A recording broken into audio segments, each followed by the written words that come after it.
اللہ الرحمن الرحیم۔ صداقت افریدی نے میرے ایک ویڈیو پہ کمنٹ کرتے ہوئے جب میں نے اس کی عجیب سی بات کا جواب دیا، اس نے کہا کہ اللہ یاری کا سامنا کرو، یہ ملت بریلویہ کبھی اللہ یاری کا سامنا نہیں کر سکتی، اس نے اس کو دھو کے رکھ دیا۔ اللہ معاف فرمائے، جب انسان کسی کی عداوت میں نکلتا ہے تو اتنا آگے نکل جاتا ہے کہ اس کو سب آداب اور سب چیزیں بھول جاتی ہیں۔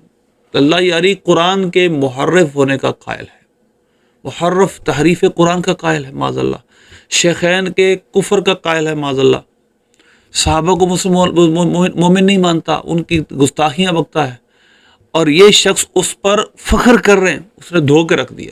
پہلی بات تو یہ ہے، یہ آپ کی علمی اور جہالت بھی ہے اور تعصب بھی ہے کہ آپ تعصب کی وجہ سے یہ باتیں کر رہے ہیں، اور آپ نے میری ویڈیو پہ نیچے کمنٹ بھی کیا اور آپ نے کہا اس سے مناظرہ کرو، سامنا کرو اس کو۔ ذرا میں آپ کو جنہوں نے سامنا کیا نا ان چند کی باتیں، اور مجھے کمنٹ کرنے والے نا کہ اس سے مناظرہ کرو، ہم ہر شخص مناظرہ کیوں کرے اس سے جا کر؟ مطلب یہ ہے کہ ہمارے مناظرین نے اس کو لاجواب کر دیا، اب ہر شخص اٹھ کے ساتھ اس کو مناظرہ کر، اس کو تو فیلڈ ہی ہے، اس کو تو بٹھایا گیا، تو وہ تو پلانڈ ہے اس کے آپ کے لیے۔ ہم نے اپنے وقت کو ضائع نہیں کرنا، ہم نے اپنے عوام کو انتشار میں نہیں ڈالنا۔ بہترین جوابات اس کے 2-3 مناظروں میں دیے جا چکے، اس کو لاجواب کیا جا چکا ہے۔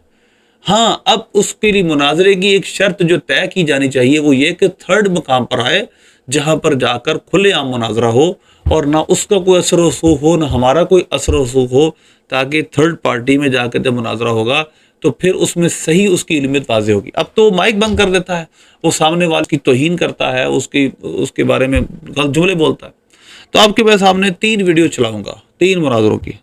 پہلا مناظرہ ہے ایک عربی مناظرہ، یہ جو کہتے ہیں نا سب کہ اس نے دھو کے رکھ دیا، ذرا سنیے گا کہ یہ اسلامی ابو بکر صدیق رضی اللہ عنہ پہ مناظرہ ہے، اور پہلے جواب پر ڈھیر ہو گیا، اور ولید اسماعیل نے اس کو کہا امشی بھاگ جا، اور بالکل یہ خود مان گیا تھا کہ انہوں نے مسلمان کو اور ان کے ساتھ مسلمانوں کا والا معاملہ کیا جاتا تھا۔ اب جب اللہ رسول نے ان کو منافق نہیں کہا اور تم کہتے ہو مسلمان ہے، اوپر سے کلمہ پڑھا تھا انہوں نے، تو یہ بات ان کو زیادہ پتہ تھی یا تم کو زیادہ پتہ تھی؟ انہوں نے ان کو منافق نہیں کہا، کبھی زندگی میں نہیں کہا۔ تب ذرا سنیے گا مناظرہ۔ أبي بكر الظاهري كما كان لكثير من المنافقين أنهم كانوا يعاملون معاملة المسلمين فينكحون وينكحون ويرثون ويورثون، فنحن لا ننكر ذلك. وهذا الله أكبر الله أكبر الله أكبر الله أكبر الله أكبر الله أكبر. انتهت المناظرة. امشي يلا امشي يلا امشي يلا. انت بتتكلم في اسلام يلا، انت بتتكلم في اسلام، بتتكلم في اسلام، تقول اسلام ظاهري. انت ما كلمت في الايمان. شيخكم لا يفرق. الان ظهر الحق ولله الحمد والمنه. هو ده اللي انا عايزه، عايزك صاغرا. اقسم بالله انا صابر عليك من اول امس حتى تكون صاغرا. الان انت تتكلم في الاسلام الظاهري، انت لم تتكلم عن الايمان. نحن نتكلم عن الاسلام، نحن نتكلم عن الإسلام، نتكلم عن الإسلام، عن الإسلام الإسلام. نحن نتكلم عن الإسلام. أسماء بنت عميس، أسماء بنت عميس، أسماء بنت عميس سقط. الآن بقى أصبح هناك إسلام ظاهري وإسلام باطني. هل أسماء بنت عميس؟ والله ما سيبك، والله لا خليك طفل صغير. أنا ساكت عليك أساسا، أنا ساكت عليك. وفي أول المناظرة أخطأت في عمر بن الخطاب ومررتها، وأمس برضو مررتها عندما تكلمت معي وسجلت التسجيل على أني أهرب، وأنت الذي تعلم الإسلام ظاهريا. نحن لا نتكلم عن إسلام ظاهريا، فالباطن لا يعلمه إلا الله عز وجل. فنحن نتكلم. وسألتك سؤال وأنهيت، هل الله عز وجل أخبر بأن باطن أبو بكر الصديق نفاقا؟ تفضل. فين؟ اتفضل. أولا تقر أمام الناس، الآن تقر أمام الناس أن السيدة أسماء بنت عميس عندما تزوجت أبي بكر الصديق كان مسلما. هل تقر بذلك؟ الرجل لا يفرق بين الإيمان وبين الإسلام. المناظرة يا أحبة. الجواب. اتفضل الجواب، اتفضل. هذا من أدبك يا أيها العمري. ده من أدبك، ده أنا هديك ب60 جزمة يا أوسخ جزمة. امشي يلا. انتهت المناظرة. اب اس مناظرے میں پہلی دلیل پر وہ ڈھیر ہو گیا، کیونکہ یہ مناظرہ اسلامی ابو بکر پر تھا، اور وہ یہ کہہ رہا ہے کہ ظاہری طور پر انہوں نے کلمہ پڑھا ہے، ظاہری طور پر یعنی کہہ رہا ہے۔ اب ظاہری طور پر کلمہ پڑھا ہے اور وہ مسلمانوں والا معاملہ کیا جاتا تھا ان کے ساتھ، تو اب کس نے منافق کہا ان کو؟ اگلا سوال تو بات کا ہے، لیکن مناظرے کی اس حیثیت میں جس حیثیت مناظرہ ہو رہا تھا، اللہ یاری یہاں پر ہار چکا تھا پہلے جملے میں، لہٰذا اس نے کہا امشی بھاگ جا، انتہت المناظرہ، مناظرہ ختم ہوا۔ تو لہذا یہ اس اللہ یاری کا سارا علمی مقام اور ساری سمجھ بوجھ ہے جو 3-4 منٹوں میں نکل گئی۔ ذرا میں آپ کو ذرا اور بتاتا ہوں۔ حضرت اسماء بنت امیس رضی اللہ تعالیٰ عنہ کا نکاح حضرت ابوبکر صدیق کے ساتھ ہوا، اور یہ نکاح کب ہوا؟ یہ بڑی انٹرسٹنگ بات ہے، کیونکہ جنگ موطا کے موقع پر حضرت جعفر طیار رضی اللہ تعالیٰ عنہ کے بڑے بھائی شہید ہوتے ہیں۔ ان کی شہادت کے بعد حضرت اسماء بنت امیس ان کی زوجہ تھیں، ان کی زوجیت میں تھی، اور اس کے بعد وہ نکاح حضرت ابوبکر صدیق کے ساتھ ہوا، اور یہ زمانہ بالکل زمانہ رسالت، یعنی آخری دنوں کی بات ہے، حضور صلی اللہ علیہ وسلم کے وصال ظاہری کے چند دنوں کی پہلے کی باتیں یہ ساری۔ اگر وہ منافق تھے، غزوہ تبوک میں شرکت بھی کر چکے تھے اور پیچھے سب معاملات ہو چکے تھے، تو ان کے ساتھ نکاح کیوں کیا حضرت اسماء بنت امیس رضی اللہ تعالی عنہا نے؟ اور اس کے بعد حضرت اسماء بنت امیس کا نکاح پھر حضرت ابوبکر صدیق رضی اللہ تعالیٰ کے وصال کے بعد حضرت مولا علی سے ہوا۔ یہی اسماء بنت ابوبکر صدیق رضی اللہ تعالیٰ عنہ حضرت سیدہ فاطمہ الزہرا رضی اللہ تعالیٰ عنہا کی تجہیز و تکفین میں شامل رہیں، اور حضرت ابوبکر صدیق کی بیوی تھی۔ تو یہ ایسا پوائنٹ تھا جس پر یہ پھنس گیا، اور اس نے کہا کہ جی مسلمانوں کا معاملہ ان کے ساتھ کیا جاتا تھا۔ اب جب مسلمانوں کا معاملہ ان کے ساتھ کیا جاتا تھا تو آپ منافق ثابت کرنا چاہتے تھے، منافقوں کا معاملہ ان کے ساتھ کب کیا گیا؟ حضرت ابوبکر صدیق کے ساتھ مسلمانوں نے منافقوں کا معاملہ کب کیا؟ کیونکہ منافقوں کے بارے میں اللہ کا حکم کیا ہے؟ ما کان اللہ لیذر المؤمنین علی ما انتم علیہ حتی یمیز الخبیث من الطیب۔ جب تک اللہ مومنوں کو طیب منافقوں سے جدا نہ کر دے، اللہ مومنوں کو نہیں چھوڑے گا۔ نبی پاک صلی اللہ علیہ وسلم نام لے کر نکالا تھا منافقوں کو۔ پھر اللہ کے حبیب کو حکم تھا، یا ایھا النبی جاہد الکفار والمنافقین واغلظ علیہم، اے نبی منافقوں کے ساتھ اور کافروں کے ساتھ جہاد کیجئے، ان پر غیظ و غضب فرمائیے، ان پر آپ سختی فرمائیے۔ حضرت ابوبکر صدیق رضی اللہ تعالیٰ عنہ پر نبی پاک صلی اللہ علیہ وسلم نے کب سختی فرمائی؟ حضرت عمر پر کب سختی فرمائی؟ حضرت عثمان پر کب سختی فرمائی رضی اللہ عنہ؟ قرآن کا حکم تو یہ تھا سختی کیجئے منافقوں پر۔ معاذ اللہ اگر یہ منافق تھے تو ان پر سختی کب کی؟ اور پھر اللہ کا واضح حکم ہے کہ مشرک کا نکاح مومن کے ساتھ نہیں کرنا۔ اور اسی طرح سورہ مجادلہ کی آیت میں واضح طور پہ حکم تھا، وَلَا تُمْسِكُوا بِعِصَمِ الْكَوَافِرِ۔ دیکھیے حضرت عمر کے بارے میں آپ کی تفسیر میں لکھا ہے کہ حضرت عمر نے پھر اپنی بیوی کو طلاق دے دی، کہ چھوڑ دیا تھا جو کافرہ تھی۔ حضرت ابوبکر صدیق رضی اللہ تعالیٰ عنہ اگر معاذ اللہ مسلمان نہیں تھے، حضرت اسماء کا نکاح ان کے ساتھ کیوں ہو رہا ہے؟ تو یہ ایسا پاورفل سوال تھا جس کا جواب اس کے پاس نہیں تھا۔ اب یہ پھر بناوٹی دلیل لا رہا ہے کہ وہ مسلمانوں کا معاملہ، یعنی اسلام ظاہری طور پر انہوں نے اختیار کیا تھا، باطنی طور پر مسلمان نہیں تھے۔ باطن کا تمہیں کیسے پتہ چلا؟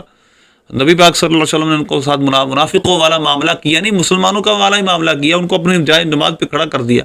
تو لہذا یہ پہلا پوائنٹ تھا۔ اب دوسرا پوائنٹ آپ سنیں جو کہ اگلے مناظرے کا ہے۔ ایک مناظرہ ہو گیا، ہم مناظرہ کیوں نہیں کرتے؟ جب پوائنٹ واضح ہو چکے، جب اس کی ہار ہو چکی، ہر ایسے مناظروں میں اتنی واضح شکست ہو چکی، اب ہم کس لیے مناظرہ کرتے پھر؟ ہر شخص اٹھ کے اس کے ساتھ مناظرہ کرے، اس کی تو فیلڈ یہ ہے، اس کو تو بٹھایا گیا ہے، اس کو تو باقاعدہ تیار کر کے پری پلان کر کے وہاں بٹھایا گیا ہے اسلام پر اعتراضات کے لیے، ہم اس کا بائیک آؤٹ کریں۔ نمبر 2 گستاخ ہے، گستاخ سے بات نہیں ہوتی، وہ قادیانی کے ساتھ بات نہیں کرتا، قادیانی کو کہتا ہے میں تمہارے جواب نہیں دیتا، چلو نکلو ادھر سے، میں تمہارے جواب نہیں دیتا۔ جب ایک بندہ قادیانیوں سے بات نہیں کرتا، اور اس لیے کہ وہ کہتے ہیں میرے اصول پہ نہیں، اور تم تو ہمارے اصول پہ قرآن پاک کو مانتے نہیں، تم تو کہتے ہو قرآن معاذ اللہ بدلا ہوا ہے، شیخین کریمین کے کفر کا، ہم تو تمہاری تعزیر کے قائل ہیں، تم کو تعزیر کی جائے، تم کو مرتد والی سزا دی جائے، بلکہ حد جاری کی جائے تم پر، ہم تو اس بات کے قائل ہیں۔ تو قرآن کی تحریف کا قائل شخص تو مسلمان ہی نہیں، تم سے ہم کس لیے بات کریں؟ تم تو پہلے اپنا ایمان ثابت کرو۔ اگلا مناظرہ سنیں، یہ جو صداقت افریدی جس کے مناظرے پر بڑا فخر کر رہا ہے، ذرا اس کا ہی آپ ذرا ایک اور مناظرہ سنیں۔ یہ صدیقی صاحب ہیں، پیر جمیل صدیقی صاحب، ان کے ساتھ 2 مناظرے ہوئے اور خود اس نے اپنے منہ سے تعریف کی ہے، انہوں نے میرے بڑے عمدہ جواب دیے، ذرا سنیے گا۔ بسم اللہ الرحمن الرحیم۔ بڑا شکریہ ادا کرتا ہوں اپنے محترم مناظر کا، حضرت علامہ مفتی پیر جمیل احمد صدیقی مدظلہ العالی و دامت برکاتہ العالیہ کا، کہ انہوں نے اپنے علم سے بڑے ادب کے ساتھ، تہذیب کے ساتھ، حوصلے کے ساتھ میرے گستاخیوں کو انہوں نے برداشت کیا اور سامعین و ناظرین کے سامنے اپنے دلائل اور اپنے موقف کو وضاحت کی۔ اب یہ شخص خود اس بات کو تسلیم کر رہا ہے کہ پیر جمیل صدیقی صاحب ریلوی ہے نا، انہوں نے اپنے دلائل کو بھرپور طریقے سے بیان کیا، ہمارے سوالات کے جوابات دیے، یہ خود مان رہا ہے۔ اب اسی پیر جمیل صدیقی صاحب کے مناظرے میں آپ جا کے سن لیں، اس نے مائک بند کیا ان کا، حالانکہ وہ نہ کوئی بدتمیزی کر رہے ہیں، پورے مناظرے میں ان کی کوئی ایسی بات ثابت نہیں ہے، لیکن ان کا مائک اس نے دیر بند رکھا اور انہوں نے ان کے بندے نے احتجاج کیا کہ تم نے ہمارا مائک بند کیوں کیا۔ یہ ہے صداقت فریدی صاحب اصل معاملہ، کہ جب اس کے ساتھ مناظرہ ہوتا ہے وہ اپنے انسٹرومنٹ کے ساتھ مناظرہ کرتا ہے، وہ جب چاہتا ہے آواز بند کر دیتا ہے، جب چاہتا ہے کسی کی آواز کھول دیتا ہے، حالانکہ پیر جمیل صدیقی صاحب کے علم کو وہ خود تسلیم کر رہا ہے اور خود کہہ رہا ہے انہوں نے میرے سوالات کے جوابات اچھے دیے۔ اب ہم جا کے پھر میں کہوں میرے ساتھ مناظرہ کرو، جب ایک بات کو بار بار دہرانے کا کیا فائدہ ہے بتائیے؟